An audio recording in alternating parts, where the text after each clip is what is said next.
You know, if a funeral happens in your family, the best way that the extended family can support is saying, we've got your pot of food covered for the week. And I feel like that's still community and support and solidarity. And that's still, these are still things that support in the quest for justice, you know? What can we learn from someone who brings the same heart to the fight for equality and justice as they do to the stage?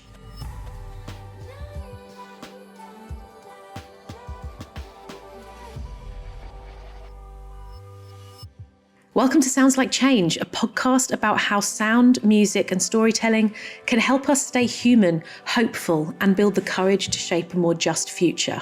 My name's Ariana Alexander-Sefri and I've spent the last 10 years working in the intersection between music and social justice. I'll be having conversations with change makers and artists all about what gives them hope, how they use music as a tool for their own sense of well-being and their own work for the collective as well. Today, I'm really excited to have a conversation with Shareefa Energy. She's not just a fierce campaigner for justice and equality, but she's also an incredibly talented author, spoken word artist and poet. And not just that, she's also a dear friend of mine and I've known her for many years. Shareefa Energy embodies what it means to be compassionate and tender in the face of some of the most painful justice campaigns on earth. She's been at the forefront of campaigns like the Grenfell Tower project, the Mark Duggan justice campaign, and she spent nearly 15 years now working for the Palestinian liberation movement.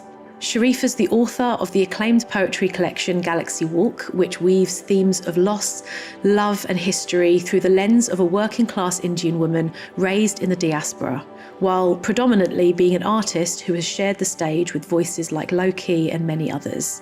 Shareefa also deeply understands the power of different roles within movements for change, and that everyone will have a different role to play depending on what their skills are.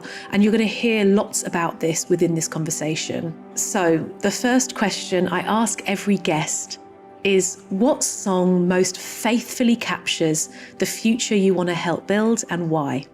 And Shareefa's choice is My Generation by Nas and Damian Marley. Now me love to see the school as them a graduate. I study hard and save the party for the holidays. Diplomatic with them diploma and them won't be great. So, welcome Shareefa to the podcast. It's so good to have you. Thank you for having me. So, the first question is, why did you choose that song? It's just the chorus, My Generation will make a change. And I think for me, it's always a reminder.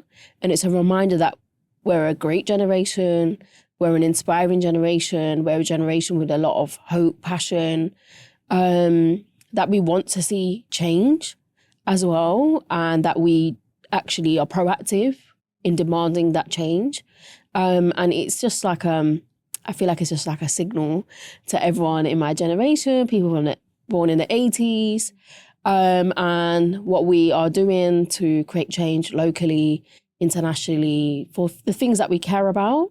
So it was always just affirming for me. It was a little girl that I could connect to the children in the song, and at the same time the energy behind it. So it's almost like being applauded on.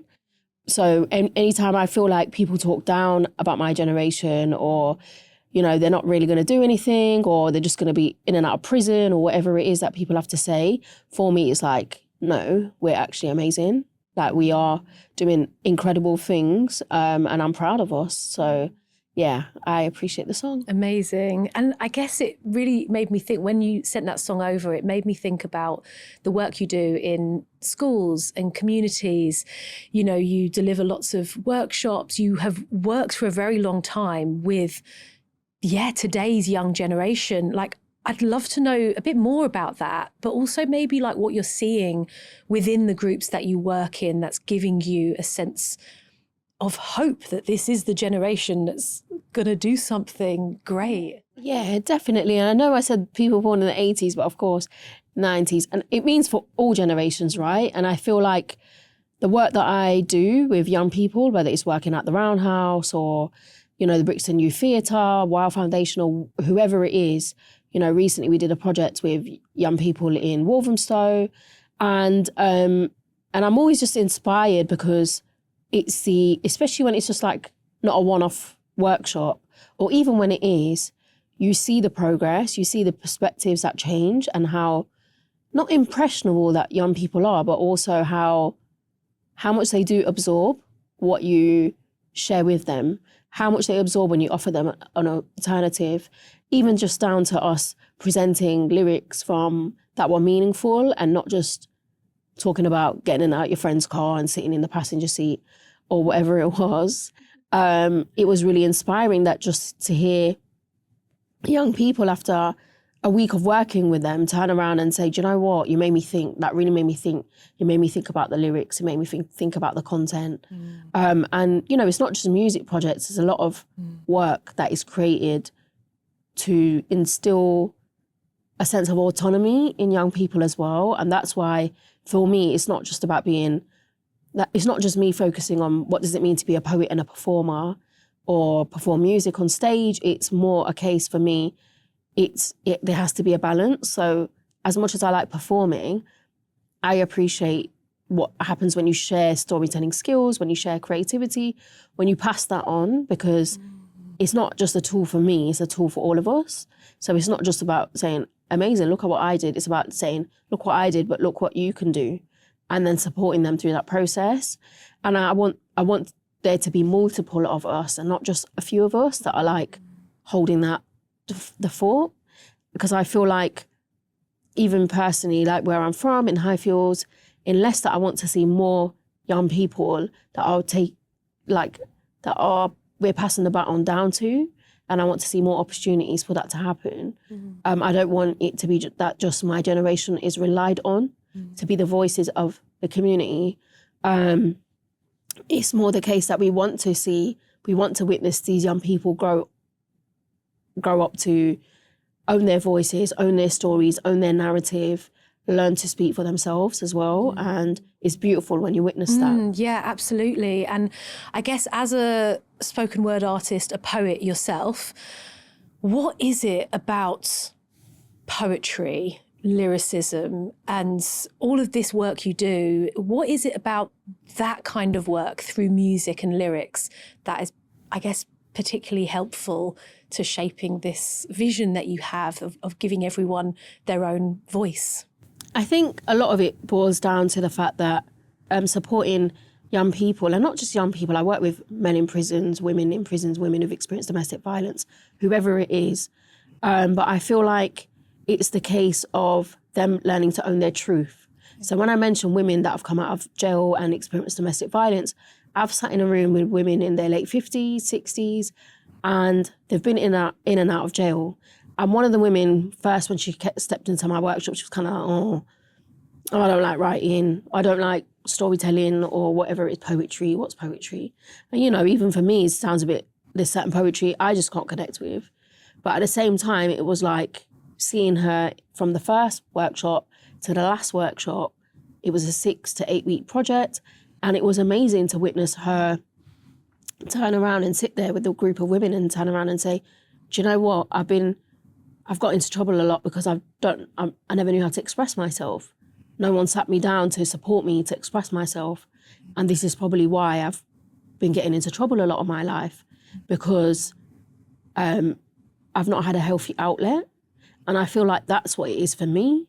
And I feel like a lot of us feel overwhelming emotions. I'm neurodivergent, so since I was a teenager, everything was always overwhelming. You know, like I feel things strongly, but I need to be able to channel it. We can't just walk around with whether it's like witnessing injustice and feeling the rage that you are supposed to as a human being.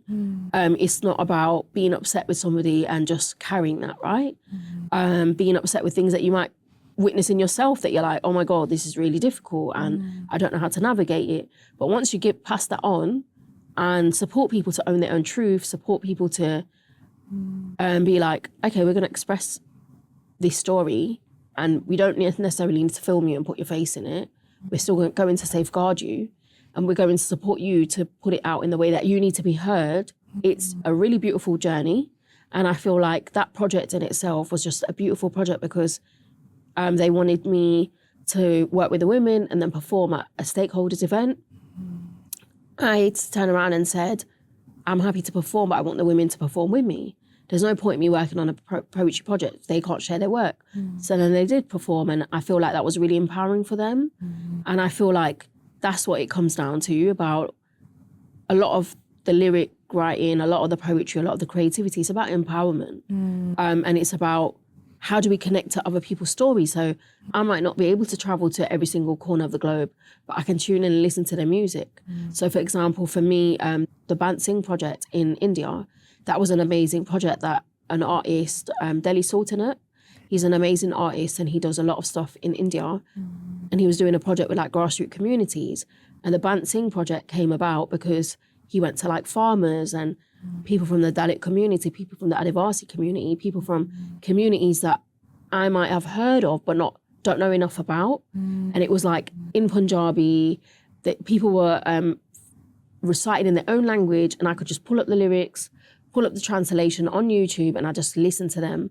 And I'm like, oh my God, this is what's happening. And he's talking about, you know, this many suicidal farmers in India. This is what's happening. This is how they resist in neocolonialism. This is how they resist in mining companies. And I'm like, oh my God. And I just love to hear storytelling through such a concise way, because I feel like we don't all have capacity to read all the books on our bookshelf or read about every single thing. You know, like I've read books like Arundhati Roy's Listening to Grasshoppers and things like this. I used to read a lot in my early 20s to learn about other communities and their struggles. But at the same time, I'm like, put it into a song. That's a concise version of a lot of archive material. And that to me is like really interesting. You learn about people in Cuba, you learn about people, what they're going through in Venezuela. You learn about, you know, so many different struggles through poetry and lyric writing and music, hip hop, rap, whatever it is, by people learning to storytell, using that art form in a very responsible way. There is so much of what you've just said that I'd like to talk about and pick up on, but maybe, because you mentioned a lot about music in India, and I know that you've got Indian heritage yourself. I'd love to know, maybe let's start at the beginning. In your own childhood, music that shapes you, some of the earliest sounds or songs or artists or lyrics, I'd love to know if there's anything that you can remember being some of the first connections that you had with music and that sense of, hope or strength or even connection to your own identity. Yeah, I think if I'm like being honest, a lot of Indian music, it was just through like watching Indian films with my grandma. And I knew the sound. So for me, it's more about the sound than even the lyrics. Because to be honest, a lot of it is just about love and heartbreak. And, you know, I'm like, okay, this is great, but there's not anything that's like really, you know, there's nothing in it that makes me be like, yeah, let me go to the library and find out more about this, you know? So, but at the same time, for me, it's the sound. So it's people like Lata Mangeshkar's voice. Her voice is incredible. Even the South Asian men, their voices are wow. So for me, it's more about the harmonies. And I'm known as a poet. I love to sing. And a lot of the natural harmonies when I'm actually just freestyling, they're very traditional sound. So I'm like, that doesn't really exit you. It doesn't even mean so much that it's because I don't listen to that much South Asian music. But at the same time, I feel like we are natural vessels of our roots, you know? And I have that in my tone when I'm just humming or freestyling or I need to express, and, you know, someone will be like, oh, that sounded really Indian. And I'm like, of course, because I am Indian. I'm a bit far away from home. But we have that, right? That's inside my body. And I like that because I'm like, at least I managed to retain some of our instruments. Yeah, I mean, it's music and culture is so... I mean, there's a piece of research that I found a while ago that showed that music is almost captured in our DNA. So songs or sounds, the tones that we might have heard, you know, generations ago, somehow gets passed through generations. And I Yeah. found that really, really fascinating. And it kind of makes sense as well. Definitely. But even in recital, right? So I performed in a conference in Malta the other week, and there was like people from all these different countries, and there was a woman in there, and she came over and she said, she was talking to me, and I could tell, I was like, she's South Asian. And I said, yeah, I'm Indian. She was like, I know. She said, I'm from Delhi. And I was like, oh, I'm so glad you could see. Like, she's like, of course I can tell on you. And, you know, even just that little nod from somebody that's born and bred in India. And I'm like, oh, that's so nice.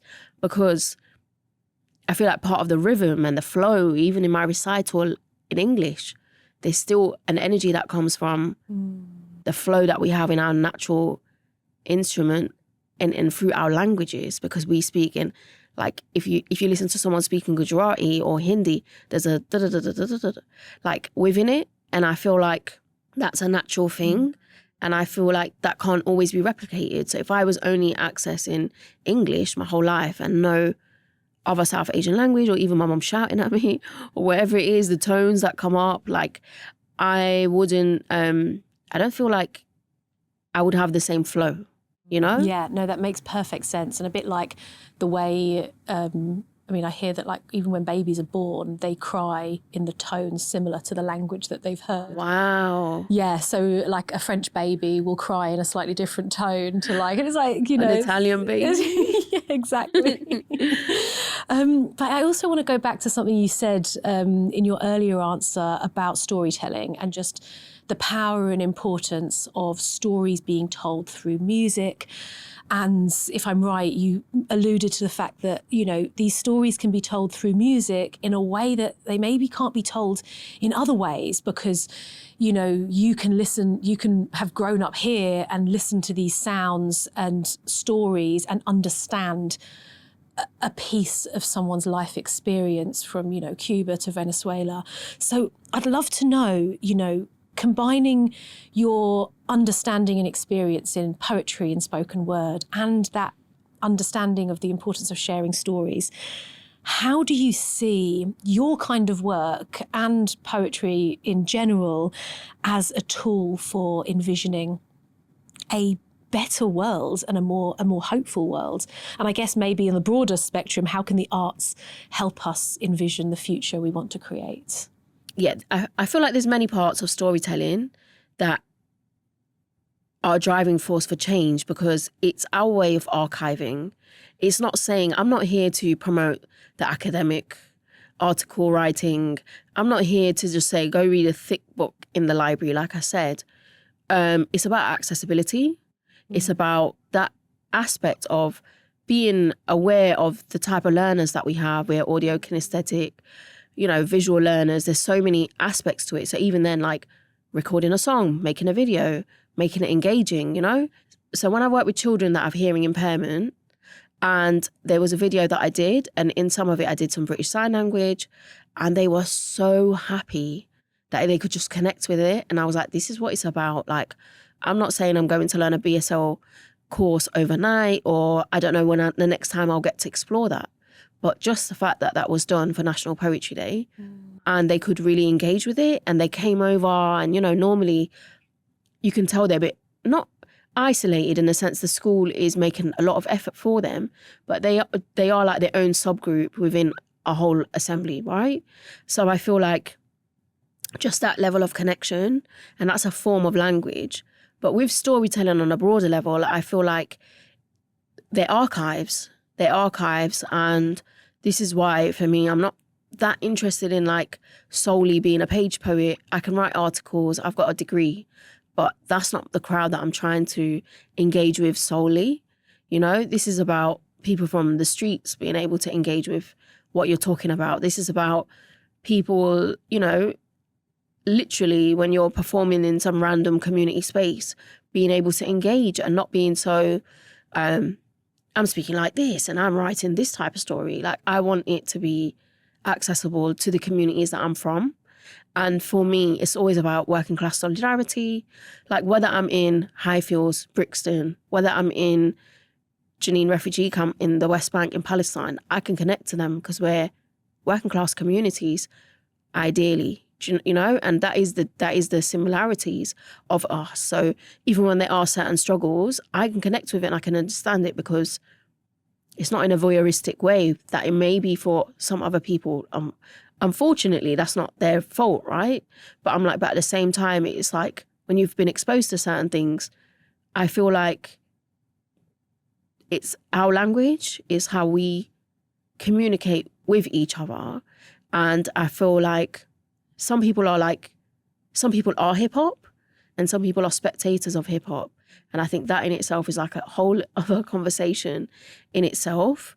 But yeah, these things, like hip hop was created for the streets. Hip hop was created, you know, when people see hip hop coming out of Palestine or other refugee camps and stuff like that, they're so happy because they're like, oh my God, they're using it correctly, whether it's through dance, whether it's through making music. And these are the tools that were created as a form of resistance. So really, it's about resistance as well. And this is why, like, when it comes to creating change and storytelling, it's about us owning our narrative. You know, it's this whole idea of being the frontline news reporters, being the people who see what's happening. No, we're not just the journalist that comes in like, excuse me, can we walk into that community? We are from these communities, or we're already kind of connected to them.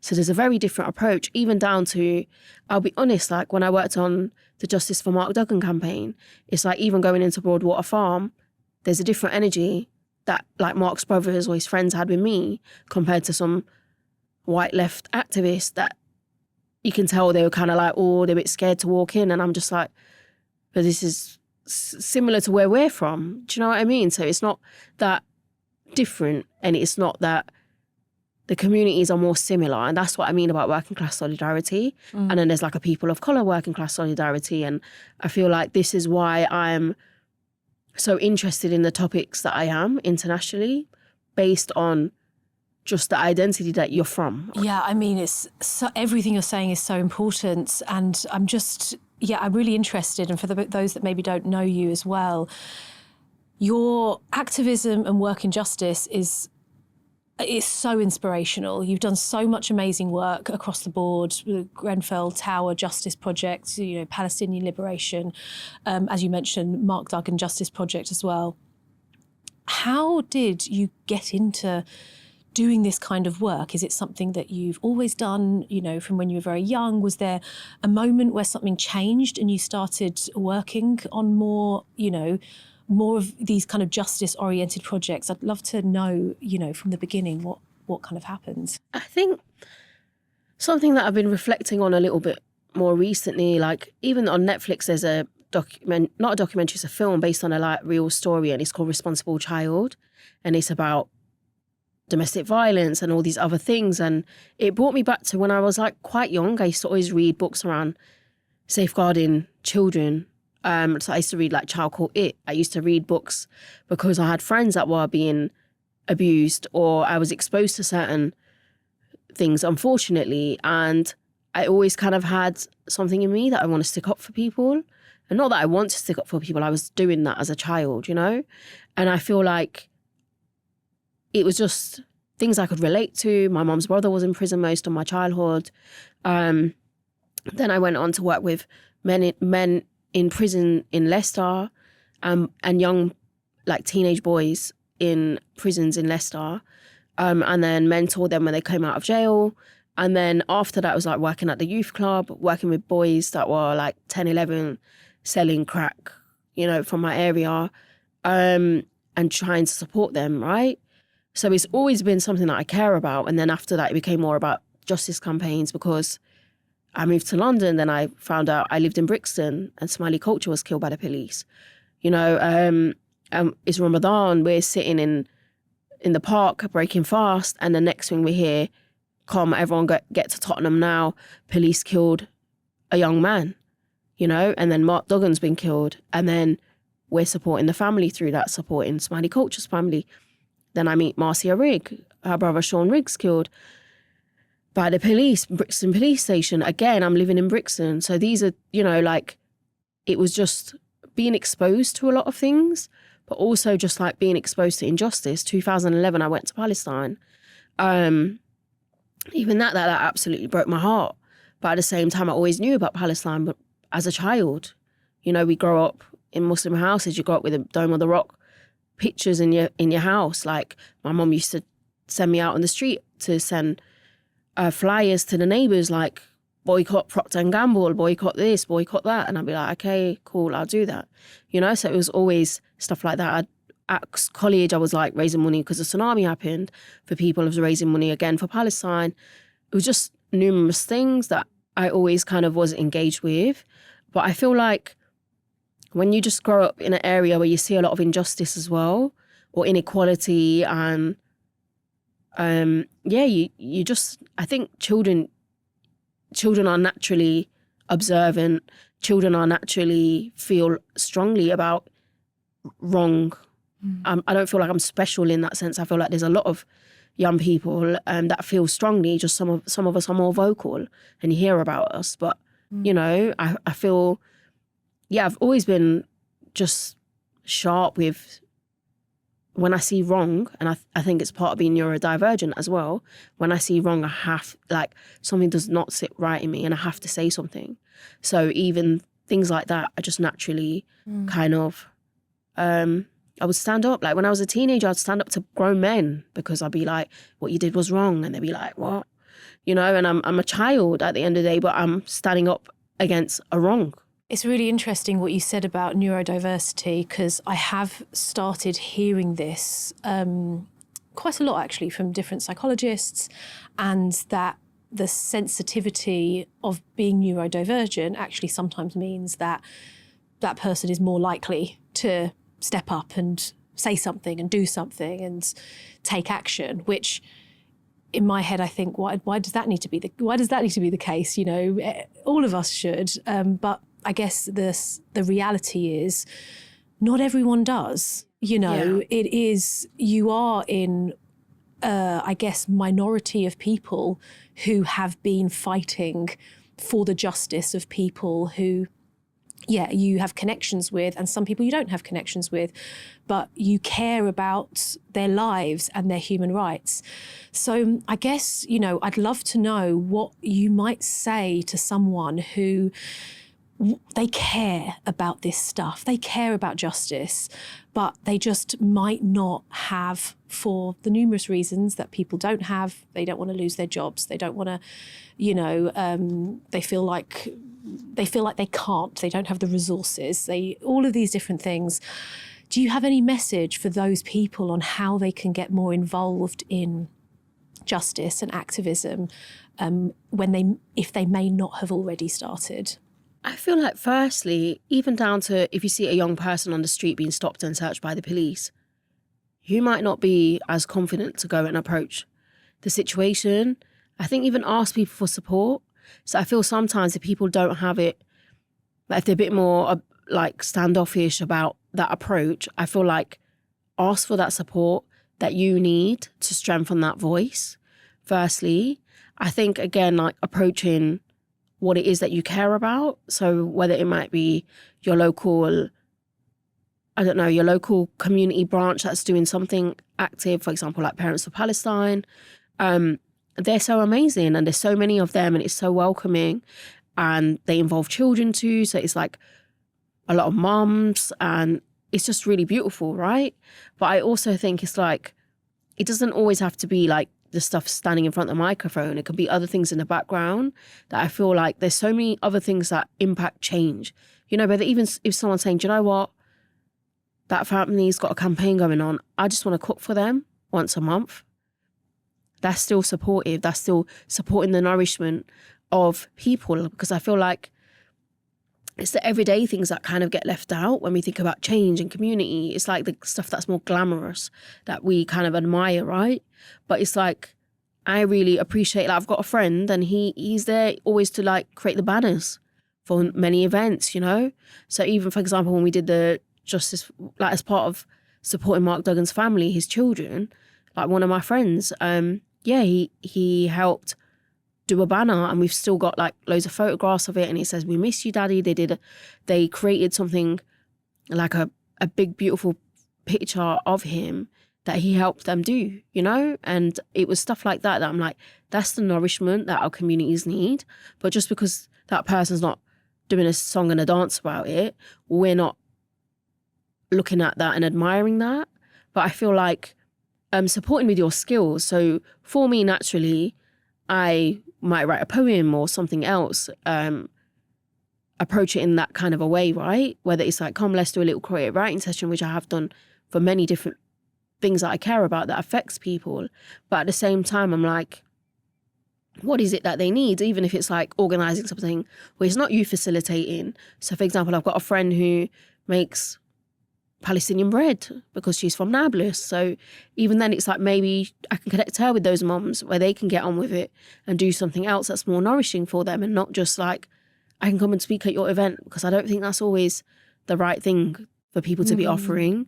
I feel like solidarity works in many different ways. And, you know, if a funeral happens in your family, the most best way that the extended family can support is saying, we've got your pot of food covered for the week. You know, and they're like, okay, cool, at least we're going to get fed. And that is support. It doesn't mean you need to be there hugging everybody every day. No, you're just providing the food for them. They can get on with it. And I feel like that's still community and support and solidarity. And that's still, these are still things that support in the quest for justice, you know? I think that's such an important point you made there about obviously the range of ways someone can get involved in a movement, but also, and the range of roles, but also supporting the people that are on the front lines. And, you know, because no one can be on the front lines all the time because it's incredibly exhausting, but being that support for those people is almost equally important, because you're giving them nourishment and nurturing, and that still supports the overall movement. Because you said in the past that this kind of work, it is exhausting, right? Definitely. It's like, you know, there used to be a woman, Rosanda, who used to offer her house for people that were impacted by the Grenfell fire, people that were witnesses to it, people that lost family and friends, you know? And she used to offer her house, like her chalet in Chamonix in the south of France, and people used to get like a long weekend respite. And I'm like, again, something like that, for her, it might not have been a big deal, but for people that was a big deal. So, I mean, again, it's just like thinking about ways in which people can be supportive. You know, there were people making blankets, personalised blankets for survivors, and their families. So, you know, and even that, like, my friends have still got stuff like that. But I go to my friend's house, he's like, do you want to, like, even just because you're sitting on the sofa, it's a bit cold, he's like, do you want this blanket? This was made for me, you know? And it's like stuff like that, when I'm just like, that's so beautiful. I'm like, that's so beautiful. And these people are forgotten that sit there and do the crocheting and like put the love and the nourishment into community. And I guess on a similar topic, like, I'd love to know, you know, as someone who works so hard within like justice and all the kind of the various campaigning you do, as well as being an artist, you know, how do you find rest yourself? How do you look after yourself? How do you protect that rest? I think for me, finding rest is something that I'm only just starting to learn more of, because I feel like, I'll be honest, it gets to points whereby, you know, I've been so exhausted. Like, for example, the Grenfell anniversary, the 7th year one, I was so exhausted after it. Like, I had pain in my arms and I was like, it's PTSD. And it was just really heavy, to the point I just rang my friend in Spain and I said, I'm coming to your house tomorrow. I didn't care how much it cost. I just need to get out. And it was like, and now I don't even think I can go to these anniversaries anymore, because it pushes my body so far back. And I just get upset seeing everybody, like, as happy as I am to see them, it's painful. But it's also, I feel like it's important to learn how so much injustice can impact your health, can impact your body. My therapist told me, the last time I spoke to her was when I came up from Palestine. And she did say to me, like, you need to be careful. She goes, a lot of my elders, they're Pan-African, and they're terminally ill. Like a lot of them have got so many illnesses because they were always fighting, they're always in warrior mode, they're always fighting the system, you know? And I think it's that sort of a thing where it's like, okay, I've fortunately and unfortunately, like I've had to take like long periods out. Last year I was in Trinidad and Tobago for like 6 months, living by the sea, and I was happy. But it's also like my body needed that because I just feel like injustice ages you, you know, being around so much injustice, feeling it so much in your body, in your bones, like it's a lot. And at the same time, not everyone, like my family don't know how to support me through that. They don't even know what's going on in my head, you know? They're not going to be like, oh yeah, your friend just came out of jail, are you okay, do you need anything? Like people don't understand that. I might go to my friend's house where she understood what's going on, and then I'll be like, she's checking in on me because she knows like Shareefa's not eating properly, you know? So I feel there's ways in which, you know, it was the great analogy that you were giving, you were sharing me not that long ago, and it was about the ocean and the waves. And I think that's naturally what I'm starting to do, is like start to figure out where am I best placed. Because like I've got a friend, when the Grenfell fire happened, he had 1 child. Now he's got 3. And he'd always be there shouting against injustice. And then I spoke to him recently, but something he said to me a few years ago was, Shareefa, I've got 3 children now. I need my energy for my children. And that to me meant so much, because I was like, wow, I'm just depleting myself over things I care about. But also, are you building the community? Are you building community for everyone else and not for you? Where's your support system? Where's your where do you fit into all of this? Because you're shaping, you're going to plant pots in other people's gardens, and then your garden's not even created. You know, you don't even have a garden. So I feel like that's the thing that I've struggled with a lot. But it's like I'm at a stage now, I need more balance. And it's honouring that. It's trying to make more time for that. But I'm just kind of one of these people that just escape. Like, and alhamdulillah, like I have the means sometimes to be able to do that, or try to make money stretch, you know? But at the same time, I'm like, it shouldn't have to be like that. It should be that you're in community in a way where you can go and put your head down and be like, okay, this is our centre and we're good. But it just becomes like you're just another person with trauma trying to add into, like, to create something beautiful, but you're also just someone that, like, people see you from where they've met you, right? So, for example, Grenfell happened, I know people from there, but they don't know you from all the other things that you've been traumatised by way before then, you know? And then got the things you've been traumatised by after that, because, you know, like, you've got people in Palestine and that's really close to home, or whatever it is. And I feel like, yeah, there are many ways that we should look after ourselves. But I feel like these type of things, me doing workshops, is nourishing for me, because I feel like I neglect my art, my personal art a lot, because everything else takes precedence, which I hope to get more balance over. But at the same time, I feel like the care that is needed is sitting down and being like, I want to see people that are on the front line or not even on the front line.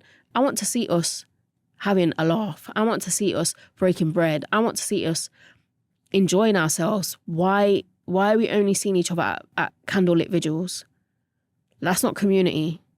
That's there to be there for each other and like feel this like trauma bond. But I want us to have more nourishing, joyful times together. And that's what I'm interested in at this point. Everything you're saying about community is so important. And I almost feel like it's been the theme of the year for a lot of people who have maybe become really burnt out and are realising, you know, how can I sustain any of this if I'm not in an ecosystem myself of mutuality and connection and support? And what you're saying about joy, I mean, it makes me think of people and families who have been living in Gaza this entire time, and they are singing with their children and they are laughing and they are doing things that are bringing them joy and a moment of connection. And it's like if people in this, the worst circumstance on earth can still find that time and joy to connect, then, you know, of course, all of us can, because it gives us strength. Like that is a model for what can give people strength. And I will just mention the analogy that I spoke about earlier, because I know you mentioned it. And for those that don't know this analogy, I learned it from an activist called YK Reborn.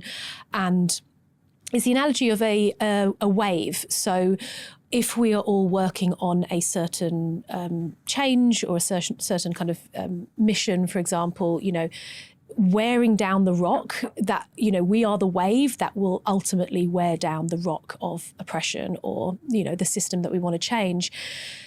We're all a water molecule. Sometimes we're at the very front of the rock being thrashed up against it. And that is what you would maybe call the kind of hardline activism, you know, people being on the front lines. But not even a water molecule is at the front of that wave the entire time. It spends a bit of time there, and then it spends actually most of the time doing other things, and it's just part of the overall water mass, still moving up against the rock, but not always being thrashed up against it. And I feel like what you've mentioned is the truth that no person can be thrashed up against a rock continuously. We can do it for a bit, but then we have to be held within the bigger body of water for some time to regain our energy, regain our connection. And during that time, there are other people doing that work. And the more we're connected in community and mutuality, the more we can understand that now I've got this role, and maybe in 6 months I'm doing a slightly different role, and that might be a more supportive role. As you mentioned, there are so many roles in systems change. So I think that's a really beautiful message that you've shared there. So I guess on the topic of rest, in every episode, we do a 1-minute breather. We'd love to have you for this minute breather so our audience can feel a sense of calm, and we can have a little rest stop before we go into the rest of the episode. Amazing. I've got a poem, it's on the phone. It's called Joy as Liberation. Oh, beautiful. Amazing. And there's some stuff that you just said, and I'm like, it kind of concludes it. So if you're happy to share that. Okay, that's cool. I'll read this now, okay? Joy, a birthright, a right we often deny ourselves, elbows deep in the struggle, too exhausted for anything recreational, jaded by injustice to roll up our sleeves, bake the raspberry chocolate cake, bookmarks its last spring, place our hands into moist soil to repot spider houseplants, remind us to ask ourselves what brings us contentment. Immersing in joy is resistance, busking in rays of a tangerine sunset palette on a hilltop, sun rays and bird songs massaging your soul. Embracing joy is liberation. Learning to demand a healthy nervous system. Flight or fight can't be the accepted norm. High cortisol levels, residue of consistently responding to emergencies. No pause for the working class. A healthier vibration, a demand. Joyous moments shouldn't be temporary. Unaffordable, ungraspable. Landscapes that make your pupils dilate, awestruck euphoria, the vibration we resist and struggle towards, stolen joy, communities of care, external to solely trauma bonds, laughter with more volume than tears, breaking bread, inviting abundance, time carved to be present with nature's wonder. Joy's resistance, the displaced seeking refuge marry amidst makeshift tents. Wedding celebrations continue, regardless of occupiers' threats. Aqiqahs, baby showers, toffee apples distributed to light up faces of children who just survived. Palestine's mukajumbis walk on stilts with red noses to erupt children into hysterics. Neighbours distribute watermelon to helpers at donation centres in Ladbroke Grove. Mass death, state violence, repetitions of trauma. Joy, an act of resistance, demand lives are valuable with rights to continue. Joy, a right carved in the sky, praying for the release of political prisoners held for decades, sweetmeats distributed all over the streets. Joy's resistance, demanding a healthy nervous system, swimming with conviction towards what regulates, what grounds when stressed, reminded of different ways to live and exist. Dedication to the struggle can't be the only existence. Rest shouldn't solely be for the privileged, those with big gardens with the space to recuperate. In the words of Audre Lorde, caring for myself is not self-indulgent, it is self-preservation, an act of political warfare, learning to be comfortable around marine life and create my wildest dreams. Why should people of colour and working class people be subconsciously taught joy is beyond us? Learning to dive, choosing an evening filled with belly laughs, not only connected to solemn faces at candlelit vigils. We deserve community, dining tables tasting each other's cuisine, not solely extraction, communities of care, reclaim what liberation looks like to us, striving for collective liberation, collective joy, more celebrations, less gloom, holding space, building communities outside of organising, recreational times, joyful times, experiencing more wonder, loving memories of connection outside of grief. Rock climbing in Jericho with Palestinians who refuse to be dictated to by armed settlers. Create time for community where joy exists rather than solely sorrow. Spaces to imagine beyond what exists in our periphery. Shareefa, that was absolutely beautiful. It provoked so much imagery in my mind and the power of joy as resistance. And it made me really think about, how much of society, and you talk a lot about the working classes and how, and I would actually say that the working classes are most people, like there's 1% of people, and then there's the majority of people are working under the system. And most people are, we don't give importance to what joy actually can mean. So I just want to say thank you for sharing that. And I'm really going to remember the feeling of that poem. Thank you so much. I'm happy this is the home that it found. I couldn't be more honoured. Thank you so much. And really, unfortunately, we've only got time for one last question. And the last question is, 100 years from now, what message do you hope reaches our collective descendants? My message that I hope reaches the future generations is about community, creating that community. Because society is encouraged to be society is encouraged to be more and more individualist. But I feel like with community, people are able to think about things like from an earlier age, like if certain systems and community spaces are not in place, what is that going to look like for a child, And I feel like if we don't nourish that, can that exist in a healthy way? So I think, again, it's like for future generations, I wish them just beautiful things. I want them to know that we tried. I wish them joy. I wish them to know that change can come. And I hope that we've put our elbows in enough for that steering wheel to just be a little bit more easier. I wish for them to see justice that we fought for during our lives. And this is why we do what we do, because we don't want things like people in mental health crisis to be killed by the police to continue. We don't want people to be dying in custody at the hands of police or in a mental health institution. We don't want injustice to be existing around the world. We want weapons manufacturers to be held accountable, and we want the future generations to have heart and passion and to know that we didn't just leave a massive mess, which is what is existing that I can see in front of me. So I just want them to know that, there's elders out here that are in their 80s that are doing things because, someone like Ajibola Lewis, her son, Shaney Lewis, was restrained by police during a mental health crisis and passed away, unfortunately.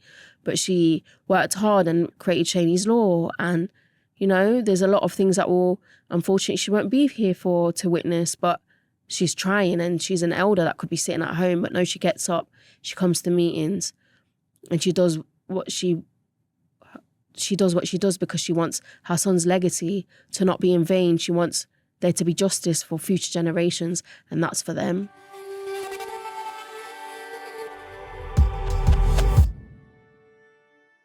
It's Sean from Drowning Sound here. I'm joined with Ariana. This was the first interview you recorded for Sounds Like Change. How did it feel to get your first interview under your belt? I mean, it felt a little bit, I guess, nerve-wracking, actually, because I care so much about this podcast and this work and the guests as well. But it felt amazing because of how brilliant Shareefa is. And I knew she was brilliant, but every question that she answered was with so much integrity and honesty and knowledge as well. She's so knowledgeable about all of these topics. And I mean, I absolutely loved it. For me, it was a really beautiful experience. The thing that I kept taking away was, how have you done all of these things? And all of the different people that she's given time, energy, and expertise to. She just seemed I thought the poem she did was incredible as well. And I didn't know very much about her before she walked in. You'd given me a quick summary of who she was, and I was just there ready to hit record and make things make sense. Did you learn anything about her that you didn't know before? I did. I learned a few things about her I didn't know before. I think I really resonated with some of the topics she brought up to do with neurodiversity. And I knew how passionate of an advocate she is about all of these causes.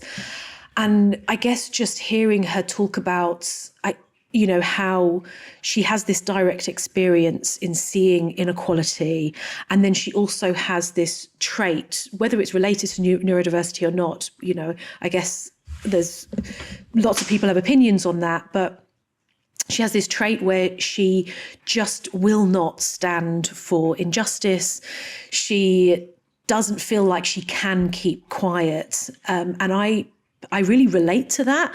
But then I guess what I learned was that, there is this inherent trait that she has to be a voice piece for change and stand up for people who might not be able to stand up for themselves.